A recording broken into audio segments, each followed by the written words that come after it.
इन 1898 एक Italian biologist था जिसका नाम था कैमिलो गोल्जी, और उसने सेल में एक ऐसे स्ट्रक्चर्स को डिस्कवर किया जो कि सेल सिक्रीशन के पॉइंट ऑफ व्यू से बहुत ज़्यादा इम्पॉर्टेंट थे।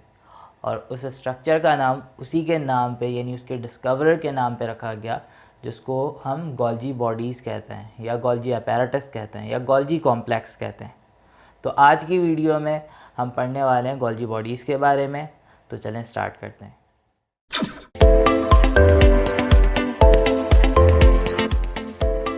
अस्सलाम वालेकुम स्टूडेंट्स, मेरा नाम मोहम्मद हबीब अमीन है। Welcome to my YouTube channel Medicology. और आज जो हम टॉपिक पढ़ने वाले हैं वो है हमारा गोल्जी बॉडीज़ का।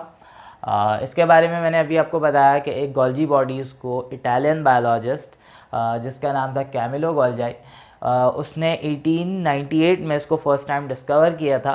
अच्छा, लेकिन उसने डिस्कवर तो किया था, लेकिन उसकी स्ट्रक्चर कैसी होती है इन चीज़ों के बारे में नहीं पता था। अच्छा, की जो स्ट्रक्चर है इसको फर्स्ट टाइम रिवील किया गया इलेक्ट्रॉन माइक्रोस्कोप के ज़रिए से। सही है, हालांकि डिस्कवरी पहले हो गई थी, लेकिन स्ट्रक्चर को सही तरह से डेप्थ स्ट्रक्चर को पढ़ा गया था इलेक्ट्रॉन माइक्रोस्कोप के ज़रिए से। गोल्जी बॉडीज़ जो होता है, क्योंकि मेम्ब्रेन बाउंडेड ऑर्गेनेल है, तो ये सिर्फ और सिर्फ यूकैरियोटिक सेल्स में ही होता है। अच्छा, एनिमल सेल और प्लांट सेल में कोई डिस्क्रिमिनेशन नहीं होती, दोनों में प्रेजेंट होता है। अच्छा, अब हम इसको स्टार्ट करते हैं। हम पढ़ने क्या क्या वाले हैं, इसके स्ट्रक्चर के बारे में पढ़ेंगे, इसके सेल फंक्शनिंग के बारे में पढ़ेंगे, ये ओवरऑल जो फंक्शन होता है सेल में किस तरीके से परफॉर्म करता है, ये सारी चीज़ें हम इसके बारे में पढ़ेंगे, और ये बनता कैसे, ये सारी चीज़ें हमने आज की वीडियो में कवर करना है। तो चलें स्ट्रक्चर से स्टार्ट करते हैं। जो गोल्जी बॉडीज़ होती हैं ना हमारे पास, क्या लिखा है मैंने, Golgi body complex, Golgi complex consist of a stack of flattened membrane bounded sac called cisternae. अच्छा, जो गोल्जी कॉम्प्लेक्स होता है ना हमारे पास, वो स्टैक का मतलब होता है गुच्छा या bundle of flattened membrane bounded sac. अच्छा, मेम्ब्रेन बाउंडेड सेक यानी सेक का मतलब होता है थैली, एक ऐसी थैली, ऐसा कंपार्टमेंट जो कि मेम्ब्रेन बाउंडेड हो, और फ्लैटेंड का मतलब होता है चिपटे चिपटे। तो ये देखें, ये जो स्ट्रक्चर दिखाया है यानी जस्ट लाइक दैट के एक प्लास्टिक का प्याला है और उसको दोनों तरफ से हमने क्या किया, चिपटा कर दिया। तो अब ये जो स्ट्रक्चर हो, कुछ इसी तरह की स्ट्रक्चर होती है हमारे पास गोल्जी बॉडीज़ में। सही है, पतले पतले से चिपटे चिपटे से मेम्ब्रेन बाउंडेड सैक होते हैं जो सारे एक साथ अरेंज होते हैं। अच्छा जी, यहाँ पर होता क्या है, बीच में जो होता है एक सेंट्रल स्टैक होता है, सेंट्रल सैक होता है, और उसके एक साइड पर होता है जो कि न्यूली फॉर्म्ड हो रहा होता है, और दूसरी साइड पर होता है जो कि जिसमें से वेसिकल ब्रेक हो रहे होते हैं। हम इसको पढ़ते हैं अभी। देखें, होता ये है कि इस सैक की जो अंदर का जो पार्ट होता है, यानी ये जो गोल्जी बॉडीज़ है, इसके जो अंदर का पार्ट है जिसको हम ल्यूमेन कह रहे होते हैं। सही है, और इस ओवरऑल सिंगल सैक को हम कहते हैं सिस्टर्नी। सही है, सिस्टर्नी वाला स्ट्रक्चर हमने एंडोप्लाज्मिक रेटिकुलम में भी पढ़ा था। सही है, लेकिन फ़र्क ये होता है कि एंडोप्लाज्मिक रेटिकुलम सारे एक दूसरे के साथ इंटरकनेक्टेड होते हैं, यहाँ पर ऐसा नहीं होता। अच्छा, लेकिन हम सिंगल फ्लैटेंड सैक को हम सिस्टर्नी ही कहते हैं। सही है, जो कि दोनों में समाउ सिमिलर ही होती है। बट थोड़ा सा डिफरेंस है कि एंडोप्लाज्मिक रेटिकुलम आपस में इंटरकनेक्टेड है, इसमें ऐसा नहीं है। अच्छा जी, अब ज़रा हम इसके बारे में पढ़ते हैं, इसकी स्ट्रक्चर के बारे में पढ़ते हैं कि ये बनता कैसे है। देखिए, होता ये है कि इसके दो पार्ट्स हैं, एक है सिस फेस और एक है ट्रांस फेस। सही है, सिस फेस और ट्रांस फेस। होता क्या है, इसमें एक सेंट्रल फ्लैटेंड सैक होता है। अब सेंट्रल फ्लैटेंड सैक की जो दूसरी साइड है, एक साइड है जिसको हम सिस फेस कहते हैं, या हम इसको फॉर्मिंग फेस भी कहते हैं, और ये कॉन्वेक्स शेप में होता है। सही है, और जो दूसरी साइड है, यानी सेंट्रल के बिल्कुल दूसरी साइड है, अपोजिट साइड, यानी सिस फेस के अपोजिट साइड जो है, हम उसको ट्रांस फेस कह रहे होते हैं, जो कि मैच्योरिंग फेज भी कहा जाता है, और ये कॉनकेव शेप का होता है। अच्छा जी, होता क्या है, ये सिस फेस कैसे बनता है, ये होता ये है कि स्मूथ एंडोप्लाज्मिक रेटिकुलम से जो वेसिकल आते हैं, वो वेसिकल आपस में आके फ्यूज़ हो जाते हैं। सही है, वेसिकल क्या है, वेसिकल भी समहाउ अ सैक। सही है, तो वेसिकल भी सैक है, जिसको जो इसमें आ रहे होते हैं वो टीनी सैक्स होते हैं। ये खुद एक फ्लैटेंड सैक है जो कि काफ़ी बड़े होते हैं, लेकिन जो इसके पास जो सैक आ रहे होते हैं वो टीनी सैक होते हैं, हम उसको कहते हैं गोल्जी वेसिकल। अब होता क्या है, स्मूथ एंडोप्लाज्मिक रेटिकुलम से जो सैक इसके पास आते हैं, सही है, वो आपस में फ्यूज़ कर जाते हैं और उनकी फ्यूजन से क्या होता है, एक बड़ा सैक बन जाता है जो कि फ्लैटेंड शेप होता है, सही है। अब होता क्या है, स्मूथ एंडोप्लाज्मिक रेटिकुलम यहाँ पे आ रहे हैं, सही है, सॉरी, स्मूथ एंडोप्लाज्मिक रेटिकुलम से वेसिकल्स यहाँ पर आ रहे हैं और यहाँ पर आके फ्यूज़ कर जा रहे हैं, सही है। तो फ्यूज़ करने से एक थोड़ा सा बड़ा सैक बन रहा होता है। इसलिए देखें यहाँ पर जो देखें, पहले छोटा सैक है, फिर उससे बड़ा, फिर उससे बड़ा, सही है। यानी ये वाईफाई के सिग्नल्स की तरह होता है। शायद आपने कभी अगर देखा हो तो ये इस तरह से बना हुआ आ रहा होता है, सही है। जिसको मैं ये कह देता हूँ कि वाईफाई सिग्नल से रिजेंबल कर रहा होता है, बट एक्चुअल में इस तरह की कोई बात बुक में लिखी नहीं है, ये तो मैंने आपको समझाने के लिए बताया। तो होता क्या है, यहाँ से क्योंकि जो यहाँ से वेसिकल आया है वो यहाँ पे फ्यूज़ होकर सिस्टर्नी में कन्वर्ट हो रहा है और फिर दूसरी तरफ, सही है, ये जो दूसरी तरफ है, जब ये सैक जो है मेच्योर हो जाता है, दूसरी तरफ से यहाँ से वेसिकल रिलीज होके निकलने लग जाते हैं, सही है। तो अब हो क्या रहा है, एक तरफ से आ रहा है और दूसरी तरफ से निकल रहा है। तो जहाँ पे आ रहा होता है, जहाँ पे इन वेसिकल की फ्यूजन हो रही होती है, इसको हम सिस फेज कहते हैं या हम इसको फॉर्मिंग फेज भी कह रहे होते हैं। और जहाँ से ये वेसिकल दोबारा से निकल रहे हैं, सही है, तो इसको हम ट्रांसफेज कह रहे होते हैं या हम इसको मैच्योरिंग फेज भी कह रहे होते हैं।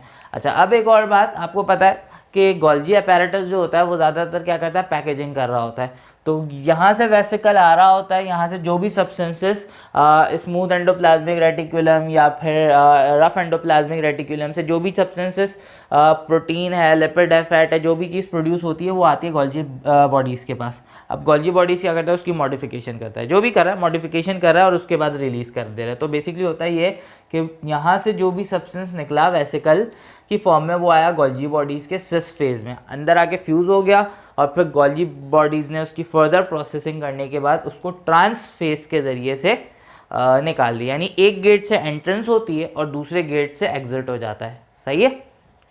अच्छा जी, ये तो इसकी स्ट्रक्चर थी। होपफुली आपको यहाँ तक की बात समझ में आ रही होगी। तो बेसिकली होता क्या है, देखिए आपको पता है, अगर हम प्रोटीन सिंथेसिस की एग्जांपल लेते हैं, सही है, प्रोटीन सिंथेसिस की एग्जांपल अगर लेते हैं तो क्या होता है, ट्रांसक्रिप्शन होती है न्यूक्लियस में, फिर उसके बाद ट्रांसलेशन होती है RER में, रफ एंडोप्लाज्मिक रेटिकुलम में। उसके बाद वो RER से वो प्रोटीन निकल के आता है स्मूथ एंडोप्लाज्मिक रेटिकुलम में, फिर स्मूथ एंडोप्लाज्मिक रेटिकुलम से यहाँ से रिलीज हो जाता है, सही है। तो डिफरेंट चीज़ें जो यहाँ से बन रही होती हैं, पहले रफ एंडोप्लाज्मिक रेटिकुलम, फिर स्मूथ, और फिर यहाँ से वेसिकल की फॉर्म में निकलता है और गोल्जी बॉडीज़ में आता है। गोल्जी बॉडीज़ में फिर उसकी प्रोसेसिंग होती है, मॉडिफिकेशन होती है और फिर उसके बाद वो फाइनलाइज प्रोडक्ट की फॉर्म में यहाँ से निकल रहा होता है, सही है। अच्छा, अब यहाँ पे भी सैक की फॉर्म में आ रहा है और निकल भी सैक की फॉर्म में रहा है, लेकिन गोल्जी बॉडी क्या कर रहा है, उसकी फाइनलाइजेशन कर रहा है, सही, उसकी प्रोसेसिंग कर रहा है, सही है। तो अब हम इसके ज़रा फंक्शंस को देख लेते हैं, क्या फंक्शन होता है। सबसे पहला फंक्शन है, यही लिखा है, processing of cell secretion therefore present in secretory glandular cell. अच्छा, क्योंकि गोल्जी बॉडी बहुत ज़्यादा इंपॉर्टेंट होता है सिक्रीशन की प्रोसेसिंग के लिए, मॉडिफिकेशन के लिए, यानी कोई भी चीज़ सेल में बन रही होती है वो गोल्जी बॉडी के पास आती है, गोल्जी कॉम्प्लेक्स के पास आती है, ताकि उसकी प्रोसेसिंग हो सके और उसके बाद वो फाइनली वेसिकल की फॉर्म में वहाँ से रिलीज़ हो रहा होता है। तो बेसिकली ये ज़्यादातर जितने भी ग्लैंडुलर सेल्स होते हैं, ग्लैंडुलर सेल्स का मतलब होता है जिसमें से सिक्रीशन होती है, ऐसे सेल्स जिसमें से सिक्रीशन होती है जो ग्लैंड्स में प्रेजेंट हो, वो ग्लैंडुलर सेल्स होते हैं, या सिक्रीटरी सेल्स हम इसको कहते हैं, सही है, जो हमारी बॉडी के डिफरेंट ग्लैंड्स में प्रेजेंट होते हैं। तो उनमें गोल्जी बॉडीज लाजमी प्रेजेंट होगा। अच्छा, इसके अलावा प्रोटीन की सिक्रीशन करता है, प्रोटीन की सिक्रीशन कर रहा है, प्रोटीन की फॉर्मेशन हो रही है रफ एंडोप्लाज्मिक रेटिकुलम में और फिर वो यहाँ से निकल के जा रहा है स्मूथ में, स्मूथ के बाद जा रहा है गोल्जी बॉडीज़ में और फिर फाइनली वेसिकल की फॉर्म में वो प्रोटीन बाहर निकल जा रहा है, जैसे अभी मैंने यहाँ पर आपको डिस्क्राइब किया। अच्छा, ये जो वेसिकल होते हैं, there are different types of vesicle जो कि एक्चुअली गोल्जी बॉडीज़ के प्रोडक्ट होते हैं, जिसमें हमारे पास लाइसोसोम है, परऑक्सीसोम है, ग्लाइऑक्सीसोम है, ये सारे के सारे गोल्जी बॉडी से ऑरिजिनेट होते हैं। इन सब को हम अपकमिंग वीडियोस में कवर करेंगे कि लाइसोसोम कैसे काम करता है, क्या होता है, परऑक्सीसोम क्या होता है, ग्लाइऑक्सीसोम क्या होता है, सही है। तो अभी बस आप इसके नाम को याद रखो, अगली वीडियो जब आएगी तो उसमें आपने इन सब के स्ट्रक्चर को भी समझ लेना है। इसके अलावा क्या होता है, कॉन्जुगेटेड मॉलिक्यूल की फॉर्मेशन करता है। बहुत सारे कॉन्जुगेटेड मॉलिक्यूल ऐसे हैं जो कि गोल्जी बॉडीज़ में फॉर्म हो रहे होते हैं, सही है, प्रोसेसिंग तो कर रहा है लेकिन उसके अलावा फॉर्मेशन भी करता है, जिसमें हमारे पास ग्लाइकोप्रोटीन है, लिपोप्रोटीन है, ये सारी चीज़ें जो है इस सब की फॉर्मेशन जो है हमारा गोल्जी बॉडी कर रहा होता है, सही है, कॉन्जुगेटेड मॉलिक्यूल्स की। कॉन्जुगेटेड मॉलिक्यूल आपको पता है जो एक से ज़्यादा बायोमॉलिक्यूल की कॉन्जुगेशन से बनी हो, जैसे लिपिड और प्रोटीन मिले तो लिपोप्रोटीन बन गया। अच्छा, इसके अलावा सेल वॉल सिंथेसिस करता है, ये चीज़ ज़रा आपको समझना है। सेल वॉल की सिंथेसिस करता है, बेसिकली क्या होता है, क्या लिखा, after cell division it gives rise vesicle which contain cell wall synthesis material. जैसे ही सेल डिवीजन हो जाती है तो ये क्या करता है, कुछ ऐसे वेसिकल रिलीज करता है। ऑब्वियसली सेल वॉल किस में प्रोड्यूस होगा, प्लांट में प्रोड्यूस होगा, तो ये प्लांट सेल की बात हो रही है। तो जैसे ही सेल डिवाइड होगा, जब सेल डिवाइड होता है तो उसमें सेल वॉल नहीं होता, तो जब सेल डिवाइड होता है तो गोल्जी बॉडी कुछ ऐसे वेसिकल प्रोड्यूस करता है जिसके अंदर सेल वॉल सिंथेसाइजिंग मटेरियल मौजूद होते हैं और फिर उससे सेल वॉल की सिंथेसिस होती है। तो सेल वॉल की सिंथेसिस में गोल्जी बॉडी का एक बहुत ज़्यादा इंपॉर्टेंट रोल होता है। होता क्या है, जैसे ही सेल डिवीजन होगी, सेल डिवीजन मतलब साइटोप्लाज्म डिवाइड हो गया, सही है, फाइनली यही होता है ना, साइटोकाइनेसिस होती है।